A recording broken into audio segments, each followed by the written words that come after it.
कहते हैं ना, जब कुछ कर गुजरने का जज्बा अगर मन में हो तो कोई भी काम नामुमकिन नहीं होता और अपनी कड़ी मेहनत से बड़ी कामयाबी भी हासिल की जा सकती है। जी हाँ, हम बात कर रहे हैं हरियाणा के सोनीपत जिले में एक छोटे से गांव केवड़ा के साधारण परिवार में जन्मी डिस्क थ्रो खिलाड़ी सीमा अंतिल की, जिसने कुछ ऐसा कर दिखाया है। बता दें कि सीमा एक बार फिर अपने प्रदेश के साथ साथ पूरे देश का नाम रोशन करने जा रही हैं, क्योंकि चौथी बार ओलंपिक में देश का प्रतिनिधित्व करने जो जा रही हैं। टोक्यो ओलंपिक में डिस्क थ्रो में देश का प्रतिनिधित्व करेंगी और सीमा का ये चौथा ओलंपिक होगा। बेटी के इस मुकाम तक पहुंचने के बाद से उनके परिवार में खुशी का माहौल है। एक दूसरे को मिठाइयां खिलाकर बधाइयां भी दी जा रही हैं। अब सीमा के परिवार को पूरी उम्मीद है कि अब की बार सीमा मेडल के साथ देश वापस लौटेगी और देश का नाम ऊंचा करेगी। बहुत ही ज्यादा खुशी है। इस खुशी को मैं वैसे शब्दों में बता ही नहीं सकता। कब से सीमा खेल रही है? कब से कितने ओलंपिक खेल चुकी है सीमा अभी तक? सीमा अब की दफ़ा चौथी दफ़ा ओलंपिक में जाएंगे।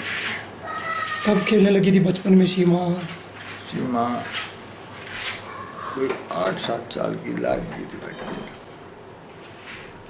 कहाँ तक क्वालिफाई की उसने? इसमें इस सेंस में क्वालिफिकेशन हाँ, ग्रेजुएट है वो। ये संदेश बहुत खुशी की बात बेटे, ऐसा मौका सब बच्चा ने मिला जैसा मेरी बेटी को मिला अपनी मेहनत।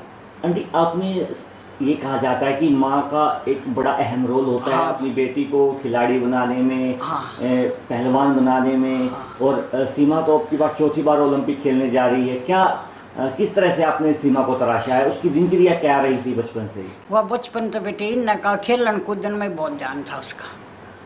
बहुत अच्छा गांव में रहती थी और गांव का घी जैसे बोलते हैं घी दूध अपना उस हिसाब से उसकी अच्छा खाना पीना था। आंटी, 150 करोड़ देशवासियों की जो भावनाएं हैं, जो दुआएं हैं, आपकी बार फिर सीमा पुनिया के साथ हैं, क्या कहना चाहोगे देशवासियों को? मैं ये उनको भी ये संदेशा देना चाहती हूँ बेटे, भगवान ऐसी बच्ची सबको दे और उनकी मनोकामना सबकी पूरी करे देशवासियों को। सीमा के माता पिता की माने तो सीमा अब की बार अपने खेल के दम पर देश को मेडल दिलाने में कामयाबी करेगी और इसके लिए वो कड़ा अभ्यास कर रही है। उसके अलावा उन्होंने बताया कि सीमा का ये चौथा ओलंपिक है और इसके लिए उसने 14 से 15 किलो वजन भी कम किया है, जिसके चलते अब की बार वो मेडल जीतने में कामयाब रहेगी। साथ ही कोच का कहना था कि सीमा अंतिल अभी तक टोक्यो ओलंपिक में जाने वाली सबसे बड़ी और अनुभवी एथलेटिक्स खिलाड़ी है और देश को उम्मीद है कि सीमा अब की बार देश के लिए मेडल जरूर लेकर आएंगी। मैं इस परिवार से बहुत पुराने टाइम से जुड़ा हुआ हूँ। मैं हॉकी कोच हूँ हरियाणा स्पोर्ट्स डिपार्टमेंट से। इनके छोटे सीमा के जो छोटे भाई हैं वो भी हॉकी खेलते हैं और आज हम डायरेक्टर स्पोर्ट्स की तरफ से सीमा के परिवार को सम्मानित करने के लिए आए थे और मैं आशा करता हूँ कि सीमा का जो ये चौथा ओलंपिक है इसमें वो ज़रूर मेडल लेके आएगी हमारी तरफ से और हमारे sports department Haryana sports department की तरफ से, हरियाणा सरकार की तरफ से हम उनको बेस्ट विशेष देते हैं। क्या खेलती है सीमा? सीमा एथलेटिक्स में डिस्कस थ्रो में है।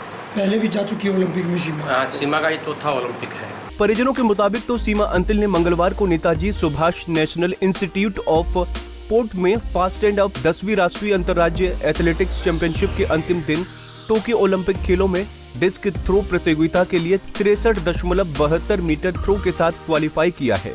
वो टोक्यो ओलंपिक के लिए क्वालिफाई करने वाली 12वीं व्यक्तिगत भारतीय एथलीट बनी। सीमा की उपलब्धि पर परिवार में जश्न का माहौल है और परिवार को इस बार सीमा से ओलंपिक में मेडल की उम्मीद है और उनका मानना है कि सीमा अब की बार देश के करोड़ों लोगों की उम्मीद पर खरा उतरेंगी। सोनीपत से पवन राठी, पंजाब केसरी टीवी। हमसे जुड़े रहने के लिए हमारे YouTube चैनल को सब्सक्राइब करें और नई वीडियो की नोटिफिकेशन के लिए बेल आइकॉन को दबाएं। अगर आप ये वीडियो Facebook पर देख रहे हैं तो लाइक जरूर करें और ज्यादा से ज्यादा शेयर करें। धन्यवाद।